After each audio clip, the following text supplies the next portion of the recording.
Hey everybody, Winstreak here. Today we are going to be looking at episode 4 of Mechanics Vault, and this one will take a look at character stats, more specifically variables.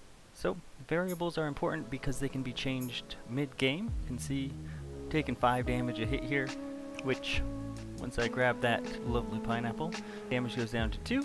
Once we go down to 0 life, we die. How does this work?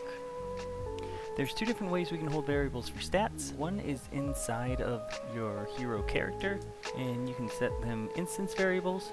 I don't like these because if you ever destroy your hero, all that information is destroyed with it, and it'll be reset back to your initial value if you create a new one. So I just use globals for everything, and in this instance we're just doing 3 things. We're going to have a max life, we're going to have a current health, and only your current health will drop down, and if your current health goes below 0 you die, and then defense will just change how affected by damage our hero is.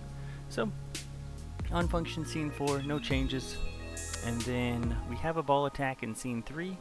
I just moved the destroy the ball to here, and then I stored the value for the ball's damage inside of the ball itself, and whenever that ball hits our hero, we subtract that ball damage minus our hero defense. So the ball attack is 5, our hero's defense is 0, so we see 5 damage happen, and then we set a text box to pop above our hero, and we also remove that life from the current health, and then we destroy the ball.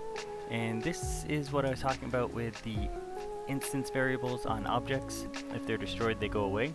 So I have to have this ball beneath all of these, because if I destroy it first, it won't know where to get the value for attack.damage from the ball, because the ball is now destroyed. So if I used a global variable for that, it wouldn't matter when I destroyed the ball.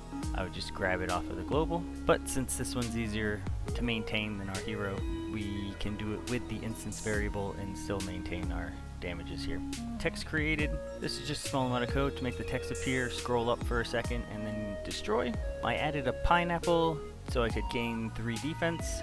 Sets the collectible to false so I can't collect it more than once. Changes the animation to taken, which makes that poof of smoke. And then edits the hero's defense by adding 3. That way it collects over time and goes up. And then I just destroy the pineapple, and here's my code to make sure the hero dies when he takes too much damage. That pretty much wraps up the idea of variables. Next time we will take it a step further and add that health bar so we can see what's happening as the hero gets hit. Hope this helps. Have a good one.